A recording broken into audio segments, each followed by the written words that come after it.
நெல்லை மாவட்டம் பாப்பாக்குடி அடுத்த இடைக்கால் அருகே உள்ள கலைத்தீர்த்தான்பட்டி பகுதியைச் சேர்ந்த உலகையா என்பவரது மகன் குமரேசன். அவருக்கு 27 வயது ஆகும் நிலையில் அவருக்கு சொந்தமான தோட்டம் பாப்பாக்குடியில் உள்ளது. கடந்த 27ஆம் தேதி இரவு வயலுக்கு சென்ற குமரேசன் அங்கு வேலையை முடித்துவிட்டு இரவில் தோட்டத்தில் இருக்கும் பம்பு செட் அறையில் தூங்கியதாக சொல்லப்படுகிறது. மறுநாள் அதிகாலை அவரது தாயார் வழக்கம் போல வயலுக்கு சென்று பார்த்தபோது அங்கு குமரேசன் இரும்பு கம்பியால் அடித்து கொலை செய்யப்பட்டு இரத்த வெள்ளத்தில் கிடந்துள்ளார். இந்த சம்பவம் தொடர்பாக பாப்பாக்குடி போலீசார் வழக்கு பதிவு செய்து குமரேசனை கொலை செய்த நபர்கள் யார், எதற்காக கொலை செய்தனர் என்பது குறித்து பல்வேறு கோணங்களில் தீவிர விசாரணை மேற்கொண்டனர். இதனிடையே கொலையாளிகளை கண்டுபிடிக்கும் வரை குமரேசன் உடலை வாங்க மாட்டோம் என்று அவரது உறவினர்கள் மறுப்பு தெரிவித்துவிட்டனர்.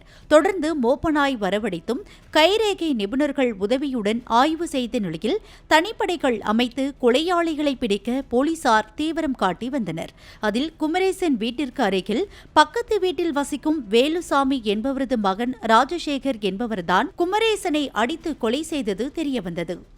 அவரை பிடித்து போலீசார் நடத்திய விசாரணையில் பல திடுக்கிடும் தகவல்கள் வெளியாகின. 28 வயதான ராஜசேகர் விவசாயம் செய்து வருகிறார்.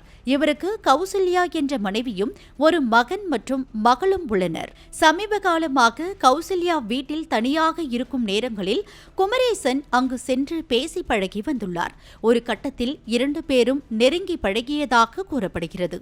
இதனால் ராஜசேகர் அவரது மனைவியை கண்டித்ததோடு குமரேசனை கண்டித்துள்ளார். ஆனாலும் 2 பேரும் அடிக்கடி பேசி பழகி தனிமையில் சந்தித்து வந்துள்ளனர். இதனால் ஆத்திரமடைந்த ராஜசேகர் சம்பவத்தன்று குமரேசன் அவரது தோட்டத்தில் தனியாக சென்று தூங்குவதை அறிந்து கொண்டார்.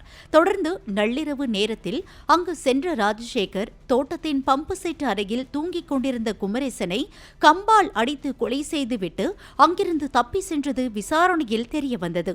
இதனையடுத்து அவரை போலீசார் கைது செய்தனர். தகாத உறவால் நடைபெற்ற இந்த கொலை சம்பவம் பலரையும் அதிர்ச்சியடைய செய்துள்ளது.